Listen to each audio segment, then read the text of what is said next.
దేశంలో వాహనాల సంఖ్య రోజురోజుకి పెరిగిపోతుంది. ఒకప్పుడు పట్టణాల్లో ఎక్కువగా ఉండే వాహనాల వాడకం ఇప్పుడు గ్రామాల్లో కూడా పెరిగిపోయింది. ఇక రోడ్డు ప్రమాదాల సంఖ్య గురించి ప్రత్యేకంగా చెప్పనక్కర్లేదు.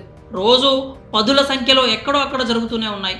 ఈ ప్రమాదాల్లో ఎంతోమంది చనిపోవటం, వికలాంగులుగా మారడం కూడా చూస్తూనే ఉన్నాం. డ్రైవర్లు చేస్తున్న తప్పిదాలకు అమాయకులు శిక్ష అనుభవిస్తున్నారు. వీటిని అరికట్టేందుకే ట్రాఫిక్ అధికారులు ఎన్నో కఠిన నిబంధనలు అమలు చేస్తూ ఉన్నారు. నిబంధనలను ఉల్లంఘించిన వారికి భారీగా చలాన్లు విధిస్తూ ఉంటారు. భారీగా చలాన్లు పడినా కూడా చాలా మంది పట్టించుకోకుండా తిరిగేస్తూ ఉంటారు. దీంతో ప్రభుత్వానికి రావాల్సిన ఆదాయం ఆగిపోతోంది. ఈ కారణంగా గతంలో తెలంగాణ ప్రభుత్వం ఒకసారి చలానాల విషయంలో రాయితీ కల్పించింది. తాజాగా మరోసారి కూడా అదే తరహాలో రాయితీని ప్రకటించింది. అయితే కొంతమంది చలాన్లు కట్టకుండా పెండింగ్లో ఉంచుతున్నారు. ట్రాఫిక్ పోలీసులు తనిఖీలు నిర్వహించి సదరు వాహనంపై ఉన్న పెండింగ్ చలాన్లు వసూలు చేయడం జరుగుతోంది. కానీ ఇది పూర్తి స్థాయిలో జరగకపోవడంతో ఒక్కో వాహనంపై పదుల సంఖ్యలో పెండింగ్ చలాన్లు ఉంటున్నాయి. 2022 మార్చి 31 నాటికి తెలంగాణ రాష్ట్రంలో దాదాపు 2.4 కోట్ల మేర చలాన్లు పెండింగ్లో ఉన్నాయి.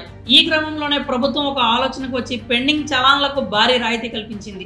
దీనికి మంచి రెస్పాన్స్ రావడమే కాకుండా కేవలం 45 రోజుల్లోనే 300 కోట్ల వరకు వసూలయ్యాయి. దాదాపు 65% చలాన్లు చెల్లించారు. దీంతో మరోసారి పెండింగ్ చలానాల విషయంలో రాయితీ కల్పించే ఆలోచనలో పోలీస్ శాఖ ఉన్నట్లు తెలుస్తోంది. వాహనదారులకు భారీగా రాయితీలు ఇచ్చేందుకు సమాయత్తం అవుతున్నట్లు వార్తలు వస్తున్నాయి.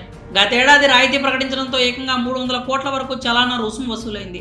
ఈ తరహాలోనే మరోసారి రాయితీ ప్రకటించి పెండింగ్ చలాన్లు వసూలు చేయాలని అధికారులు భావిస్తున్నట్లు తెలుస్తోంది. హైదరాబాద్ పరిధిలో 3 కమిషనరేట్లతో పాటు రాష్ట్రంలోని ఇతర కమిషనరేట్లు, జిల్లా స్థాయి, పట్టణాల స్థాయిలో ట్రాఫిక్ రూల్స్ అతిక్రమించిన వారికి చలాన్లు విధిస్తున్నారు.